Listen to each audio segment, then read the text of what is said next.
Welcome back, my name is बागो। और आज के इस वीडियो में हम बात करेंगे ऐसे सप्लाईज़ की जो कि एक कैंडल मेकिंग के लिए बहुत असेंशियल होती है। ये सप्लाईज़ आप अमेज़ोन से ख़रीद सकते हैं। अगर आप यूएस में हैं तो कमेंट बॉक्स में नीचे की दिए गए लिंक पर क्लिक करें और आपकी सारी सप्लाई मिल जाएगी। बट अगर आप इंडिया में या कहीं किसी और कंट्री में हैं तो डेफिनेटली आप अमेज़ोन पर ही सर्च कर सकते हैं और ये सारी सप्लाईज़ अमेज़ोन में मिल जाएगी।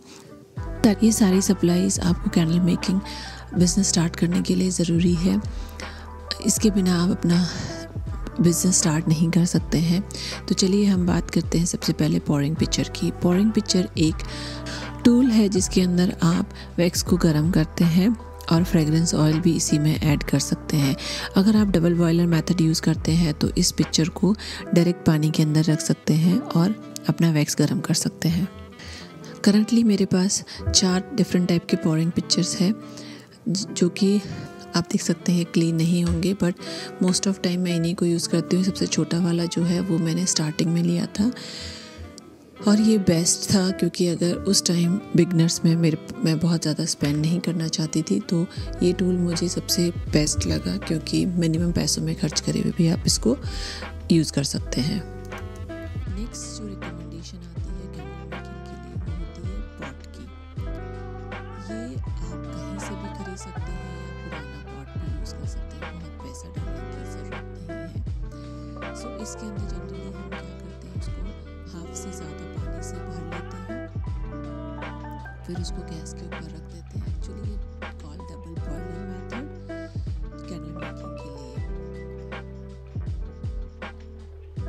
सो आपको पॉट को आधे से ज़्यादा भरना है, गर्म करना है। फिर इसके अंदर हम जो हमारा पोरिंग पिक्चर है उसको रखेंगे वैक्स के साथ में। सो स्लोली पानी गर्म होगा। पानी की हीट की वजह से हमारा वैक्स गर्म होगा। हम उसको डायरेक्ट गैस पर नहीं रख सकते हैं क्योंकि उससे आग पकड़ने का डर रहता है। ये सबसे मोस्ट कॉमन मेथड होता है कैंडल मेकिंग में। मैंने पर्सनली इसी डबल बॉयलर मेथड से स्टार्ट किया था।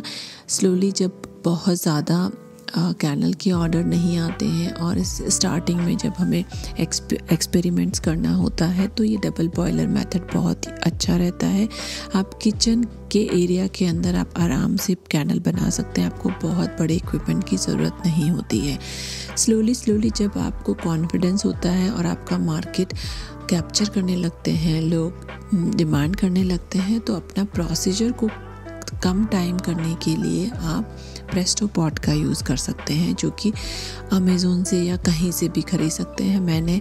मेरे पास यहाँ पे 2 प्रेस्टो पॉट्स हैं, नल के साथ में और एक बिना नल के। सो बिना नल वाले को मैं यूजुअली स्पैकुला यूज़ करती हूँ निकालने के लिए, बट आप नॉर्मल ख़रीद के भी अपना DIY कर सकते हैं। बट मैं बहुत एक्सपर्ट नहीं हूँ DIY टूल्स वगैरह में। सो मैंने एक ख़रीदा अमेज़ोन से विद नल के साथ में और दूसरा मेरा बिना नल के ही मैं यूज़ करती हूँ। ये बहुत एक्सपेंसिव नहीं है, आई थिंक अराउंड $100 का था नल वाला, और बिना नल वाला मैंने मार्केट प्लेस से लिया था जो कि $25 का था। सो आप अगर नए हैं और आपको लगता है कि आप प्रेस्टो पॉट यूज़ करना चाहते हैं तो बेस्ट ऑप्शन ये भी है कि आप मार्केट प्लेस से ढूंढ करके खरीद सकते हैं। नेक्स्ट आता है थर्मामीटर। सो कैंडल मेकिंग के लिए टेम्परेचर बहुत इम्पॉर्टेंट होता है। आप चाहे बिगनर हो चाहे एक्सपर्ट हो, क्योंकि ये एक असेंशियल टूल है, बिना इसके आप कैंडल नहीं बना सकते हैं। सो जो पहला थर्मामीटर जो मैं लेके आई थी वो कमर्शियल ग्रेड थर्मामीटर था और ये बहुत सिंपल था। जब वैक्स गर्म होता है सीधा उसके अंदर डालना है और वो रीड करके बताएगा। But recently I found another thermometer जो कि ये लेज़र थर्मामीटर है। ये एक्यूरेट पॉइंट के ऊपर बताता है कि कितना टेम्परेचर है। बहुत इजी है, आपको जस्ट क्लिक करना है और बटन दबाना है तो जो रेडार में लिटिल लाइट होती है उस लोकेशन का वो टेम्परेचर बता देता है। इसके कुछ प्रोज एंड कॉन्स है, जैसे कि अगर आप कमर्शियल ग्रेड का थर्मामीटर यूज़ करते हैं तो ये बहुत ज़्यादा एक्यूरेट बताता है। लाइफ को इजी बनाने के लिए ये लेज़र थर्मामीटर है। पर लेज़र थर्मामीटर का कौन ये है कि आप जब भी टेम्परेचर करते हो आपको बहुत अच्छे से हिला के देखना पड़ता है, क्योंकि वो सरफेस का टेम्परेचर करता है, अंदर का टेम्परेचर मेजर नहीं करेगा।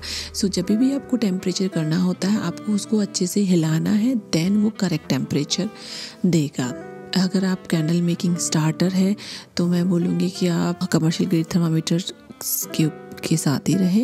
बट स्लोली अगर आपको लगता है कि नहीं आप इसको एज ए बिजनेस बनाना चाहते हैं तो आप थोड़ा इन्वेस्ट करके लेज़र थर्मामीटर भी ला सकते हैं।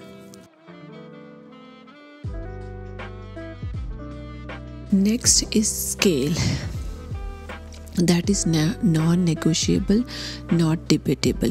You have to get it for candle making and that is scale. So जब कैंडल मेकिंग का नाम आता है हर चीज़ को वेट करना होता है। सो आपको वैक्स वे करना होगा, आपको फ्रेगरेंस ऑयल वे करना होगा। जब भी आप वैक्स को मेजर कर रहे हैं तो आप नॉर्मल शिपिंग स्केल या किचन स्केल यूज़ कर सकते हैं, कोई सी भी स्केल वर्क करेगी एज लॉन्ग एज आपको सिंपल है। पिक्चर को उसके ऊपर रखना है, आपको स्केल को टेयर करके ज़ीरो लाना है।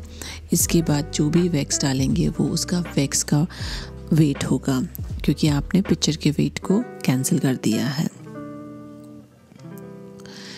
मैं आपको एक रीज़न देना चाहूँगी कि आप अपने फ्रेगरेंस ऑयल को किचन स्केल से नहीं मेजर करें, क्योंकि ये बहुत लाइट आइटम होता है। जब आप फ्रेगरेंस ऑयल को मेजर करते हैं तो आपको बहुत बहुत बहुत स्मॉल अमाउंट भी मेजर करना पड़ेगा, उस कंडीशन में बहुत एक्यूरेट नहीं आता है। इसलिए आप ग्राम स्केल यूज़ कर सकते हैं। Gram scale is fantastic when it's come to measuring out a fragrance oil with the decimal points, like 5.5 gram आपको मेजर करना है तो उस कंडीशन में ग्राम स्केल बेस्ट रहता है, क्योंकि वो मिनिमम 0.1 ग्राम को भी मेजर करता है। और ग्राम स्केल में आप आउंस में भी मेजर कर सकते हैं। नाम इसका ग्राम स्केल है और मेन यही है कि ये एक्यूरेट होता है फ्रेगरेंस ऑयल के लिए। जो नेक्स्ट टूल है जो कि फ्रेगरेंस ऑयल को नापने के लिए हमें चाहिए वो है कप। मैं यहाँ पे रेज़न के कप यूज़ कर रही हूँ, लेकिन आप कोई सा भी प्लास्टिक कप या पेपर कप यूज़ कर सकते हैं, यूज़ एंड थ्रो वाला, एज लॉन्ग एज उसके अंदर से फ्रेगरेंस ऑयल रिसना नहीं चाहिए। मैंने ये बल्क में लिया था क्योंकि मैं बहुत ज़्यादा कैंडल बनाती हूँ, तो मैं 2 डिफरेंट साइज़ की यूज़ करती हूँ, जहाँ पे 100 ml का है और एक थोड़ा छोटा है। सो ये बहुत अच्छा रहता है, क्योंकि मैं एक जब बैच में बनाती हूँ तो डिफरेंट फ्रेगरेंस को एक साथ नाप करके रख देती हूँ।